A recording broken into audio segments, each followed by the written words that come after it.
അപ്പോൾ ഇന്നത്തെ നമ്മുടെ റെസിപ്പി എന്ന് പറയുന്നത് ഒരു കറിയാണ്. അത് നമ്മുടെ ചെമ്മീനും ചെമ്മീൻ പുളിയും വെച്ചിട്ട്. അപ്പോൾ ഇതാണ് ഈ ചെമ്മീൻ പുളി എന്ന് പറഞ്ഞത്. അപ്പോൾ ഇതിനെ പല സ്ഥലത്തും പല പേരാണ് പറയുന്നത്. ഇരുമ്പൻ പുളി എന്ന് പറയും, ചെമ്മീൻ പുളി എന്ന് പറയും, അങ്ങനെ പല പല പേരുകൾ, പുളിഞ്ചിക്ക എന്നൊക്കെ പറയുന്നുണ്ട്. അപ്പോൾ ഇതും നമ്മുടെ ചെമ്മീനും വെച്ചിട്ട് ഒരു സിമ്പിളായിട്ട് പെട്ടെന്ന് ഉണ്ടാക്കിയെടുക്കാൻ പറ്റുന്ന ഒരു ചോറിന് ഒക്കെ പറ്റുന്ന ഒരു കറിയാണ് നമ്മൾ ഉണ്ടാക്കാൻ പോകുന്നത്. അപ്പോൾ അതിന് വേണ്ടി ഞാൻ ഏകദേശം ഒരു 3/4 കപ്പോളം ചെമ്മീൻ എടുത്ത് വെച്ചിട്ടുണ്ട്. പിന്നെ എടുത്ത് വെച്ചേക്കുന്ന നമ്മുടെ ഇരുമ്പുപുളി അതൊരു 5-6 എണ്ണം. അപ്പോൾ നല്ല വലുതാണ് എനിക്ക് കിട്ടിയത്. അപ്പോൾ വലുതിന് ചെറിയൊരു മധുരം കൂടി ഉണ്ടാവും. അപ്പോൾ കറിക്ക് കുറച്ചും കൂടി ടേസ്റ്റ് കൂടുതലായിരിക്കും. അപ്പോൾ ഇച്ചിരി വലുത് നോക്കി എടുക്കാം. പിന്നെ 1 കപ്പ് തേങ്ങ എടുത്ത് വെച്ചിട്ടുണ്ട്. പിന്നെ നമ്മുടെ കുഞ്ഞുള്ളി, ഇതൊരു 8-10 കുഞ്ഞുള്ളി ചെറുതായിട്ട് കട്ട് ചെയ്ത് വെച്ചേക്കുന്നത്. പിന്നെ ഒരു ചെറിയ കഷ്ണം ഇഞ്ചി കട്ട് ചെയ്ത് വെച്ചിട്ടുണ്ട്. അതേപോലെ കുറച്ച് കറിവേപ്പില, 3-4 പച്ചമുളക് എടുത്തിട്ടുണ്ട്. പിന്നെ അതിലേക്ക് പൊടികളായിട്ട് എടുത്തേക്കുന്നത് ഒരു ടേബിൾ സ്പൂൺ നമ്മുടെ മുളക് പൊടി, 1 ടേബിൾ സ്പൂൺ മല്ലിപ്പൊടി, ആവശ്യത്തിന് മഞ്ഞൾപ്പൊടി. പിന്നെ നമുക്ക് വേണ്ടത് അതിലേക്ക് ഉപ്പും വെളിച്ചെണ്ണയാണ് വേണ്ടത്. അപ്പോൾ പെട്ടെന്ന് തന്നെ നമുക്ക് നല്ല അടിപൊളിയായിട്ട് നമുക്ക് ഉണ്ടാക്കിയെടുക്കാൻ പറ്റും. അപ്പോൾ നമുക്ക് വേഗം അതിൻ്റെ പ്രിപ്പറേഷനിലേക്ക് നമുക്ക് കിടക്കാം. അപ്പോൾ ഞാൻ ആദ്യം തന്നെ ചെയ്യാൻ പോകുന്നത് എന്താണെന്ന് വെച്ചാൽ, നമ്മുടെ ഈ തേങ്ങയുണ്ടല്ലോ അതിന് ഞാൻ നല്ല വെണ്ണ പോലെ നല്ല സോഫ്റ്റായിട്ട് അങ്ങ് അരച്ചെടുക്കാൻ പോവാണ്. അപ്പോൾ അരയ്ക്കുമ്പോൾ അതിലേക്ക് കുറച്ച് ഉപ്പും കൂടി ഇട്ടിട്ട് അരച്ച് കഴിഞ്ഞ് കഴിഞ്ഞാൽ പെട്ടെന്ന് അരഞ്ഞ് കിട്ടുമെന്ന് പറയുന്നത്. അപ്പോൾ ചെറിയൊരു ടിപ്പാണ്, നിങ്ങൾ ചെയ്ത് നോക്കണേ. അപ്പോൾ എന്തായാലും ഞാൻ കുറച്ച് അധികം ഇടരുത്. പിന്നെ നമ്മൾ കറിയിലിടുമ്പോൾ സൂക്ഷിച്ച് വേണം ചെയ്യണമെങ്കിൽ. ഉപ്പ് കൂടി പോയാൽ നല്ല 8ൻ്റെ പണി കിട്ടും നമുക്ക്. അപ്പോൾ എന്ത് വേണം, നമുക്ക് ഈ തേങ്ങേനെ ഒരു കുറച്ച് ഉപ്പ് ചേർത്തിട്ടൊന്ന് അരച്ചെടുക്കാം. അപ്പോൾ തേങ്ങയൊക്കെ അരച്ചതെടുത്തിട്ടുണ്ട്. നല്ല വെണ്ണ പോലെ നമ്മൾ അരച്ചെടുത്തിട്ടുണ്ട് കേട്ടോ.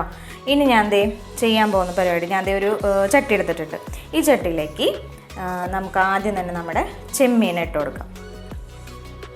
ഇനി നമുക്ക് ഇട്ട് കൊടുക്കാനുള്ളത് നമ്മുടെ ഇരുമ്പൻ പുളിയിലെ ചെമ്മീൻ പുളി എന്ന് പറയും. അപ്പോൾ ചെമ്മീൻ പുളീനെയും അങ്ങോട്ട് ഇട്ട് കൊടുത്തു.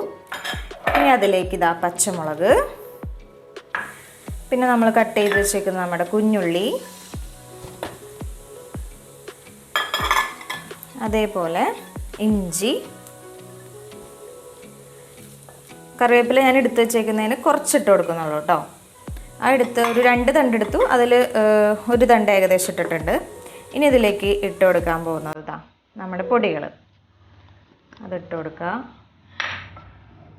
ആവശ്യത്തിന് ഉപ്പിട്ട് കൊടുക്കുക. അതിനുശേഷം ഇനി നാടൻ വെളിച്ചെണ്ണ അങ്ങ് ഒഴിച്ചു കൊടുക്കാം. ഒരു 2 ടേബിൾ സ്പൂൺ വെളിച്ചെണ്ണ ഞാൻ ഒഴിച്ചിട്ടുണ്ട്. ഇനി ഇതിനെ നന്നായിട്ടൊന്ന് തിരുമ്മി പിടിപ്പിക്കണം. നമ്മുടെ ചെമ്മീൻ പുളീനെയും ബാക്കിയെല്ലാം ചേർത്ത് ഒന്ന് നല്ലപോലെ ഒന്ന് തിരുമ്മി പിടിപ്പിക്കാം.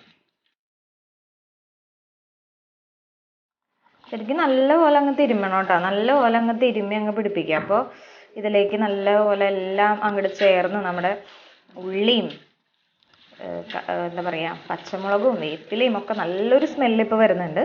അപ്പോൾ ഇത് നല്ലപോലെ ഞാൻ തിരുമ്മി പിടിപ്പിച്ചിട്ടുണ്ട്. ഇനി ഞാൻ അതിലേക്ക് നമ്മുടെ അരച്ച് വെച്ചേക്കുന്ന തേങ്ങയില്ലേ അതിനെയും കൂടി ഞാനൊന്ന് ചേർത്ത് കൊടുക്കുകയാണ്. ഇനി എന്ത് ചെയ്യണമെന്ന് വെച്ചാൽ ഈ തേങ്ങയും കൂടി നല്ലപോലെ ഒന്ന് തിരുമാം.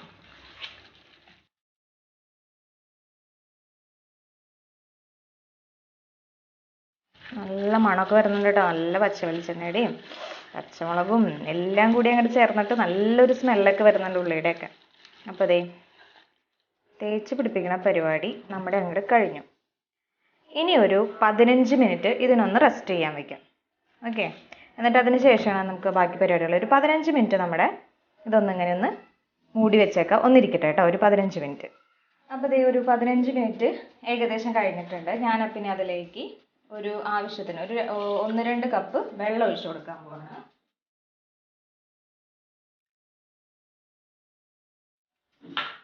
ഇനി എല്ലാം കൂടി ഒന്ന് മിക്സ് ചെയ്തെടുക്കാം.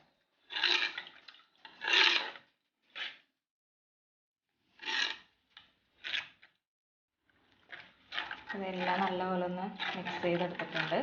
വേണമെന്നുണ്ടെങ്കിൽ കുറച്ചും കൂടി വെള്ളമൊന്ന് നമുക്ക് ഒഴിച്ചു കൊടുക്കാം. ഇത്തിരി വെള്ളത്തിൻ്റെയും കൂടി പോരായുണ്ട്. അപ്പോൾ 1 കപ്പും കൂടി ഞാൻ അതിലേക്ക് വെള്ളം ഒഴിച്ചു കൊടുക്കണം കേട്ടോ. അപ്പം ഞാൻ എടുത്തേക്കുന്നത് ഈ ഒരു പാത്രമാണ്, ഈ ഒരു കപ്പാണ് കേട്ടോ. അതിൻ്റെ അളവാണ് ഞാൻ പറഞ്ഞത്. അപ്പോൾ ഇതിൽ ഒഴിച്ചു കൊടുത്തു. നല്ല പാകമുണ്ട്. പരിപാടി ഇനി നേരെ അടുപ്പ് കത്തിക്കാം. നമ്മുടെ ഈ ചട്ടീനെ അങ്ങ് തന്നെ നമുക്ക് അടുപ്പിലോട്ട് കയറ്റി വയ്ക്കാം. അപ്പോൾ ദേ മീൻ ചട്ടി ഞാൻ ദേ അടുപ്പത്തോട്ട് കയറ്റിയിട്ടുണ്ട്. നമ്മുടെ ചട്ടി അടുപ്പത്തോട്ട് കയറ്റി വെച്ചിട്ടുണ്ട്. ഇനി നല്ലതുപോലെ ഒന്ന് തിളക്കട്ടെ കേട്ടോ. തിളച്ച് ഇനി നമ്മുടെ ചെമ്മീനും എല്ലാം കൂടി ഒന്ന് വെന്ത് പരിവാവണം. അപ്പോഴാണ് അത് കഴിഞ്ഞ് കഴിയുമ്പോൾ നമുക്ക് ചെറിയൊരു പണിയും കൂടി ഉണ്ട്. അപ്പോൾ എന്തായാലും നമ്മുടെ കറിയൊക്കെ ഒന്ന് റെഡി ആയിട്ട് വരട്ടെ. അപ്പോൾ അതേ കണ്ട നമ്മുടെ എന്താ പറയുക, ചെമ്മീനും നമ്മുടെ ചെമ്മീൻ പുളിയും കൂടി കിടന്ന് തിളക്കണ തിള കണ്ടോ. നല്ല അടിപൊളിയായിട്ട് നമ്മുടെ കറി റെഡി ആയിട്ടുണ്ട്. അപ്പോൾ ഇനി ഇതിൻ്റെ ഫൈനൽ ടച്ച് എന്ന് പറഞ്ഞ പോലെ നമുക്ക് എന്താണ്, ഇതിനൊന്ന് താളിക്കണം. അപ്പം ഇനി നമുക്ക് അതിനെ താളിക്കാം. അപ്പോൾ ദേ നമ്മുടെ അതിനെ താളിക്കാനായിട്ട് നമ്മളതേ ഒരു 3-4 നമ്മുടെ കുഞ്ഞുള്ളിനൊന്ന് അരിഞ്ഞെടുത്തിട്ടുണ്ട്. ഒരു തണ്ട് കറിവേപ്പില, ഒരു 3 വറ്റൽമുളക്, പിന്നെ ഇതിലേക്ക് കടുകും, പിന്നെ ഞാൻ എടുത്തേക്കുന്നത് ഉലുവ. അപ്പോൾ സാധാരണ നമ്മൾ മീൻകറിയിൽ ഉലുവയൊക്കെ പൊട്ടിക്കുമ്പോൾ ഒരു പ്രത്യേക മണവും ഒരു രുചിയൊക്കെ. അപ്പം നമുക്ക് ഇതിലും കുറച്ച് ലേശം ഒന്ന് ഉലുവയും കൂടി പൊട്ടിക്കാം. അപ്പോൾ നമുക്ക് വേഗത്തിനൊന്ന് താളിച്ചെടുക്കാം കേട്ടോ. നമ്മുടെ താളിച്ചേനെ നമ്മൾ ഇതിനകത്തോട്ട് അങ്ങ് ഒഴിക്കാൻ പോകണം കേട്ടോ. നല്ല എന്താ പറയുക, നല്ല ഇപ്പോഴാണ് ആ കറിക്ക് ഒരു ഭംഗി അങ്ങോട്ട് വന്നത്, ആ താളിച്ചൊഴിച്ചപ്പോൾ അല്ലേ. എന്താ സുന്ദരിയായത് ഇപ്പോഴാണ് നമ്മുടെ കറി.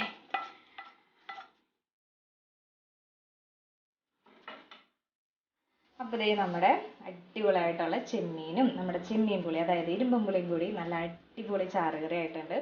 ഈ ഒരു കറി ഉണ്ടെങ്കിലോ നമുക്ക് ഒരു പറ ചോറ് തന്നെ അങ്ങോട്ട് ഉണ്ണാം കേട്ടോ. അപ്പോൾ എല്ലാവരും ഇതൊന്ന് ട്രൈ ചെയ്ത് നോക്കാം. ഓക്കെ, അപ്പോൾ അടുത്ത വീഡിയോയിൽ വീണ്ടും കാണാം അടുത്ത വിഭവമായിട്ട്. ബൈ.